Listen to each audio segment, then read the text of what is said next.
নিয়ে যাবো আমি? হ্যাঁ নিয়ে যাও।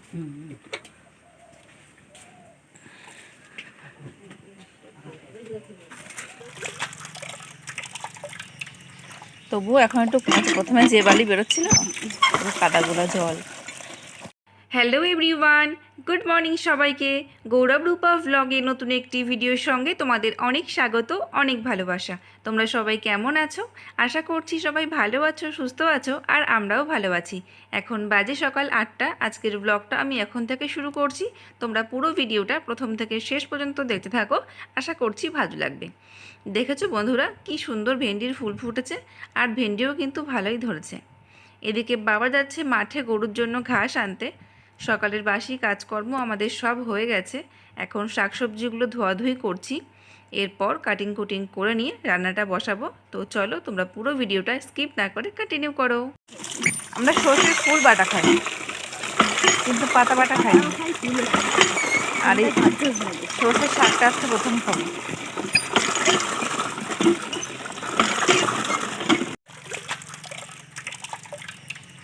তবুও এখন একটু প্রথমে যে বালি বেরোচ্ছিল কাদাগুলো জল।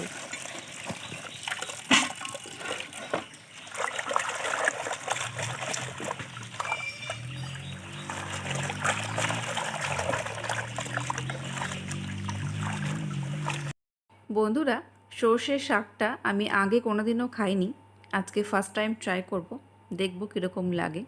শুনেছি অনেকেই খায়, আর আমার শ্বশুরবাড়ির লোকজন তো ভীষণ ভালো খায়, কারণ এদের কথাবার্তা শুনেই আমি বুঝতে পারছি। সে যাই হোক, শাকগুলোতে প্রচণ্ড বালি, যতই ধোয়া হচ্ছে ততই নোংরা বেরোচ্ছে। আমাদের জমিরই শাক, কালকে বিকালে মা গিয়ে নিয়ে এসেছিল। বিয়ের পর শ্বশুরবাড়িতে এসে আমি অনেক কিছুই শিখে গেছি। যে কাজটা কোনোদিনও করিনি সেটাও ধীরে ধীরে শিখছি, যে জিনিসটা কখনো খাইনি সেটাও হাসি মুখে খাচ্ছি। এটাই মেয়েদের জীবন, সবটাই অ্যাডজাস্টমেন্ট। তো যাই হোক, বাবা আজকে বাজার থেকে নিয়ে এসেছে মাংস, ওদিকে ভেন্ডিটাও কাটা হয়েছে, চাল নিয়ে এসেছি, মাংসের মশলাও করা হয়ে গেছে। তো চলো রান্নাটা বসিয়ে দিই, তোমাদের সঙ্গে পরে কথা হবে।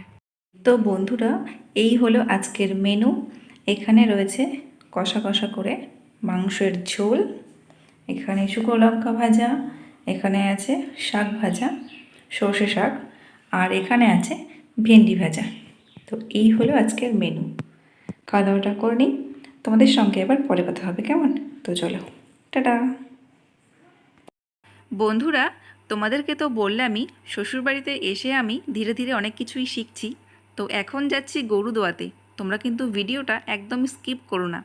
তো এখানে এসে তো আরেকটা কাণ্ড হলো, আমি যেই ওর কাছে গেছি লাথি মারছে। আসলে আমি তো এই বাড়িতে নতুন, তাই ওর সঙ্গে আমার এখনও ঠিকঠাক বন্ধুত্বটা হয়নি, আমাকে অ্যালাউ করছে না। তার উপরে আবার 3 দিন গরু দোয়ানো হয়নি, তো সেই অভ্যাসটা ওর চলে যাচ্ছে।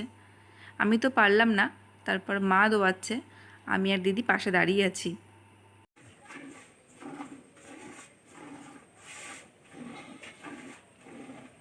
শান্ত হয়ে দাঁড়িয়ে থাক।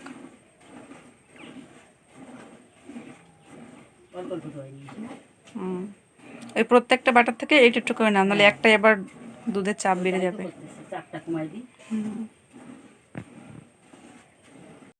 আসলে কয়েকদিন গরু দোয়ানো হয় না, মা বন্ধ করে দিয়েছে। তার কারণ আমাদের গরুর আবার নতুন করে বাছুর হবে, সেই জন্যে বন্ধ করে দেওয়া হয়েছে। ঘোষকেও বারণ করে দেওয়া হয়েছে, কিন্তু বাবা তো একদমই শুনছে না। দুধ দই ছাড়া ওনার একদম চলে না। যতই মাছ মাংস যতই রান্না করো না কেন, শেষ পাতে অল্প কটা ভাত উনি দুধ বা দই দিয়ে খাবে, না হলে ওনার একদমই হয় না। এবার যেহেতু গরু দোয়ানো বন্ধ হয়ে গেছে, এই কদিন বাড়িতে দুধও নেই, পাগল করে দিচ্ছে। তো তার জন্যই মা বলল, চলো আমরা তাহলে চেষ্টা করে দেখি দোয়াতে পারি কি না। যেহেতু কদিন দোয়ানো হয় না, এখন দেবে কি না তার ঠিক নেই। নিয়ে যাবো আমি? হ্যাঁ নিয়ে যাও।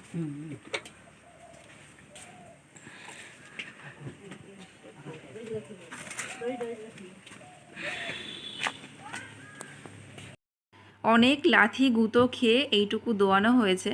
আসলে বেশ কয়েকদিন দোয়ানো হয়নি তো, তার জন্যই ওর অভ্যাসটা আস্তে আস্তে চলে যাচ্ছে।